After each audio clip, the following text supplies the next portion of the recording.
vu que beaucoup sont inquiets maintenant sur le sort de Medjugorje, beaucoup se posent des questions, beaucoup ont commencé à faire plein de commentaires, les médias s'en sont donnés à cœur joie comme d'habitude, et nous sommes quelquefois dans la confusion. Alors il n'y a aucune confusion à avoir, il n'y a aucun commentaire à faire. Il se trouve qu'il y a eu des messages donnés sur que l'Église dirait ou l'Église aurait dit, mais ce sont tous des sources qui ne sont pas autorisées. En ce sens, c'est peut-être des gens très très bien, attention, hein, des gens très très bien qui ont donné une opinion, qui ont donné peut-être des informations, qui ont peut-être donné des conclusions, mais il se trouve que si vous allez sur le site du Vatican, il n'y a strictement rien sur la conclusion de l'Église sur Medjugorje. Donc, on va attendre. Je pense que maintenant, les vacances commencent, donc beaucoup de cardinaux vont partir en vacances. À mon avis, à mon humble avis, il n'y aura rien avant la rentrée de septembre, peut-être octobre. C'est vrai qu'il y a eu certainement des réunions de fête. Il est vrai que le pape a eu sous la main les résultats de la commission. On a des échos très différents de la commission. Il y en a qui disent qu'elle est très négative, il y en a qui disent qu'elle est très positive. Moi, je ne dis rien avant de connaître la position de l'Église. Or, il y a un porte-parole du Saint-Siège, il s'appelle le père Lombardi. C'est lui le porte-parole officiel du Saint-Siège. Or, il ne s'est absolument pas prononcé ces derniers jours. Donc, silence radio de la part de l'Église officielle, et tout ce qui peut être maintenant, disons, produit par les journaux, diffusé par les journaux, publié avec plus ou moins les estampilles du cardinal machin, de l'évêque machin, etc. D'accord, pourquoi pas, chacun peut s'exprimer, mais sachons bien qu'en ce qui nous concerne, nous n'avons pas encore la réponse de Rome. Le pape ne s'est absolument pas prononcé encore, et nous l'attendons dans la prière et dans la confiance, mais aussi dans un mot que la Sainte Vierge nous a dit pendant ce message, que je vais vous lire maintenant. Avant de vous dire le message, je voudrais simplement dire que, bien sûr, quelle que soit la position de l'Église sur Medjugorje, venue par les canaux officiels, eh bien, nous nous soumettrons, c'est évident.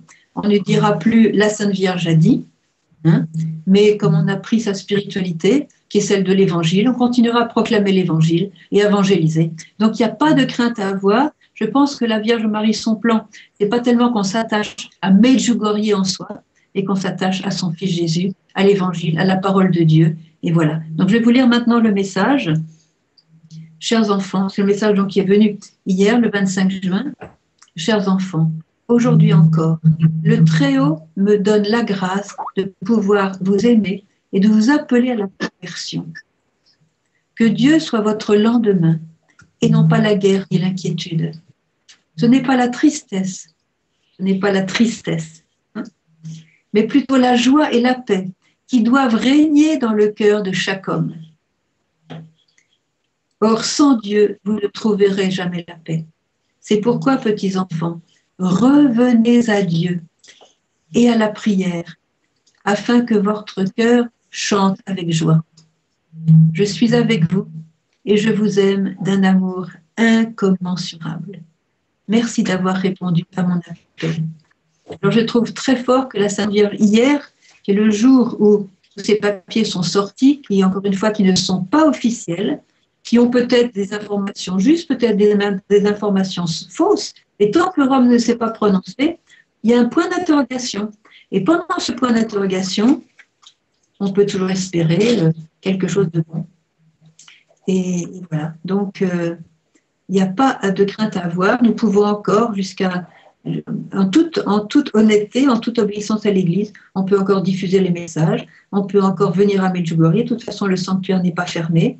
On peut voilà, faire ce que la Sainte Vierge dit, c'est pas un péché. Voilà. Alors, je commente un petit peu maintenant le message. Aujourd'hui encore, le Très-Haut me permet de vous aimer et de vous appeler à la conversion. La conversion, teshuvah en hébreu, c'est justement revenir. C'est revenir sur le chemin de Jésus. Et depuis 34 ans, le Seigneur nous pousse à revenir sur le chemin de Jésus, à revenir dans l'intimité du Christ, à revenir dans la communion avec le Christ, de revenir dans l'unité avec son Fils, avec Dieu. Alors, cette distance que nous avons mise entre l'humanité et Dieu, Ben, c'est ça qui donne les problèmes, le manque de paix. Elle l'a bien dit, votre manque de paix est dû à la distance que vous avez entre Dieu et vous. Donc nous allons revenir, nous allons nous convertir.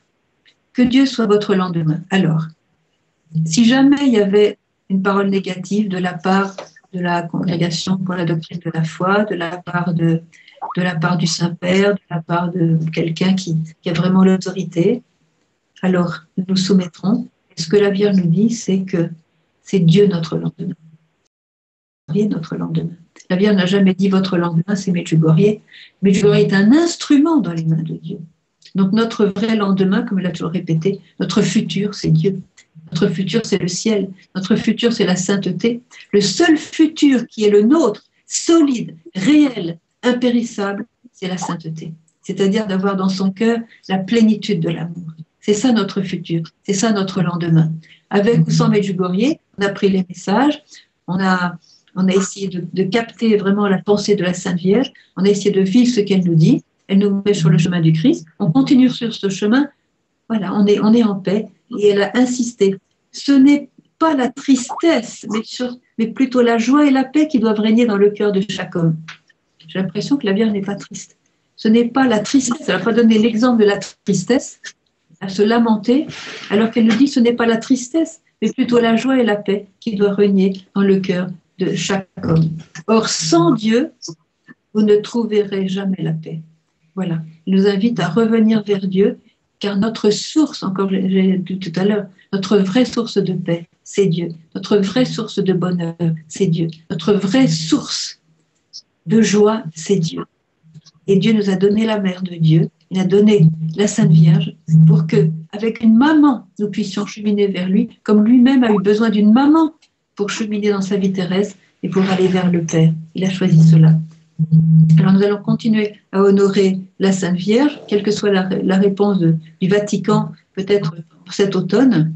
Et si jamais Medjugorje n'est pas reconnu, si jamais Medjugorje, disons que les paroles de la Vierge ne sont pas reconnues comme des paroles authentiques, pas de problème, on a toujours l'Évangile. Elle sera très contente. Ça sera peut-être un moment de purification pour que nous nous attachions non pas aux voyants, non pas aux signes de Medjugorje, mais à Dieu lui-même, ce qui a toujours été le fait de la Sainte Vierge. La Vierge n'est jamais vue, n'est jamais venue dans un lieu pour elle-même. Elle est toujours venue pour montrer son Fils. Et à Medjugorje, le premier jour, vous vous souvenez ce qui s'est passé? Elle portait son fils dans les bras. Son fils était couvert d'un voile. C'était un tout petit nouveau-né. Et elle l'a découvert. Ça veut dire, je suis venue vous révéler mon fils. Et le Fils, on l'aura toujours. Le Père, on l'aura toujours. Le Saint-Esprit, on l'aura toujours. Puis on a Lourdes, on a Fatima, si jamais il y avait quelque chose, voyez. Donc, réjouissons-nous, parce qu'on a Dieu, on a la Sainte Vierge avec nous, on a les anges, on a les saints, on est dans une église, on est frères et sœurs, on va tout faire pour ne pas se noyer dans des commentaires confus, contradictoires. On va prendre le mot de l'église, on va obéir. Quelquefois, la congrégation pour la doctrine de la foi qui s'appelait avant le Saint-Office, hein, il y a eu des erreurs de fait. Par exemple, le Padre Pio qui a été condamné, quelques années plus tard, il a été réhabilité, puis maintenant il est canonisé. Donc, vous voyez, il n'y a pas à avoir peur. Donc, on va continuer à être fidèle à Dieu, fidèle à l'Évangile, et on est dans la joie. C'est pourquoi, petits enfants, revenez à Dieu et à la prière. C'est ça qui compte. Revenez à Dieu et à la prière, afin que votre cœur chante avec joie. Je vous propose à tous, hein, avant de recevoir le mot de l'Église, le mot du pape, le mot officiel de l'Église, transmis par le porte-parole du Saint-Siège, c'est-à-dire Lombardie, et non pas monsieur un tel ou le cardinal un tel ou l'évêque un tel, hein, qui donne une opinion qui est peut-être valable mais qui est personnelle. Hein. Donc, quand le Lombardie aura prononcé, on obéira, on se soumettra et on continuera à être dans la joie. Et pendant toute cette période d'attente, hein, qui nous reste encore avant le mot de la Sainte Vierge, avant le mot de l'Église, nous allons pratiquer la joie, nous allons pratiquer la confiance en Dieu, pratiquer la paix entre nous, pratiquer la conversion. Et cette joie, cette paix, cette conversion vont hâter la pleine réalisation des plans de Dieu et des plans de la Sainte Vierge. Je ne peux pas vous dire autre chose. Hein. Donc moi, personnellement, je suis très heureuse, j'ai absolument pas peur, parce qu'on a Dieu. Ma joie, c'est pas Medjugorje, ma joie, c'est d'avoir Jésus. Hein, alors voilà, ben merci Seigneur, on a tout Jésus. En plus, on vient de le recevoir. Alors c'est encore plus. Voilà. Alors, je voudrais.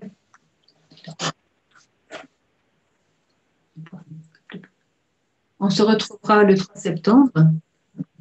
Et le 3 septembre, donc, si la Sainte Vierge donne un message le 2 septembre, le 3 septembre, je le commenterai. Et si elle ne donne pas un message le 3 septembre, on se retrouve quand même le 3 septembre pour parler de Dieu, pour parler du Saint-Esprit, pour parler de la beauté des anges et des saints, pour parler du ciel, pour parler de ce qui enseigne la Bible, l'Église et le Saint-Père.